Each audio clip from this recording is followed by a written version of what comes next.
सुनिए परीक्षा में हुई पेपर लीक की घटनाओं की निष्पक्ष जांच और दोषियों को कड़ी से कड़ी सजा दिलवाने।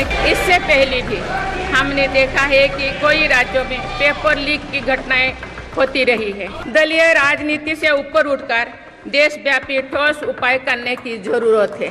हमें याद रखना होगा, लोकतांत्रिक संस्थाओं और चुनावी प्रक्रिया पर लोगों के विश्वास को चोट पहुंचाना उसी डाल को काटना जैसे जिस पर हम सब बैठे हैं। 25 जून 1975 को लागू हुआ आपातकाल संविधान पर सीधे हमले का सबसे बड़ा और काला अध्याय था। माननीय सदस्यगण, सरकार का ये निरंतर प्रयास है कि देश के युवाओं को अपनी प्रतिभा दिखाने का उचित अवसर मिले।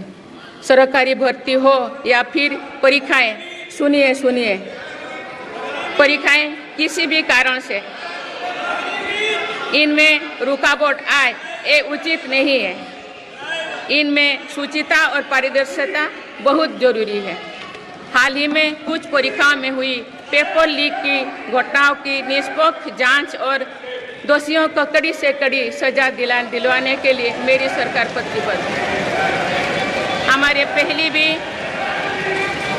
इससे पहले भी हमने देखा है कि कई राज्यों में पेपर लीक की घटनाएं होती रही है। इस पर दलीय राजनीति से ऊपर उठकर देशव्यापी ठोस उपाय करने की जरूरत है। संसद ने भी परीक्षा में होने वाली गड़बड़ियों के विरुद्ध एक सख्त कानून बनाया है। मेरी सरकार परीक्षाओं से जुड़ी संस्थाओं, उनके कामकाज के तरीके, परीक्षा प्रक्रिया सभी में बड़ी सुधार करने की दिशा में काम कर रही है। आज पूरा विश्व हमें मदर ऑफ डेमोक्रेसी के रूप में सम्मान देता है। भारत के लोगों ने हमेशा लोकतंत्र के प्रति अपना पूर्ण विश्वास प्रकट किया है। चुनाव से जुड़ी संस्थाओं पर पूरा भरोसा जताया है। स्वस्थ लोकतंत्र को बनाए रखने के लिए हमें इस विश्वास को सहेज कर रखना है, इसकी रक्षा भी करना है। हमें याद रखना होगा, लोकतांत्रिक संस्थाओं और चुनावी प्रक्रिया पर लोगों के विश्वास को चोट पहुंचाना उसी डाल को काटना जैसे जिस पर हम सब बैठे हैं। हमारे लोकतंत्रों की विश्वसनीयता को ठेस पहुंचाने की हर कोशिश की सामूहिक आलोचना होना चाहिए। हम सभी को वो दौर याद है जो बैलेट पेपर छीन लिया जाता था, लूट लिया जाता था।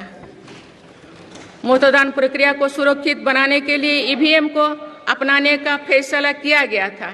पिछले कई दशकों में ईवीएम में सुप्रीम कोर्ट से लेकर जनता की अदालत तो हर कसौटी को पार किया है। आज 27 जून है।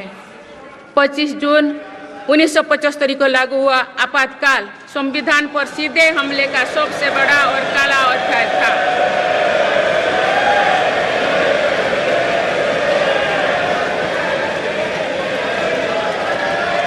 तो पूरे देश में हाहाकार मच गया था, लेकिन ऐसी असंवैधानिक ताकतों पर देश ने विजय प्राप्त करके दिखाया, क्योंकि भारत के मूल में गणतंत्र की परंपराएं रही है।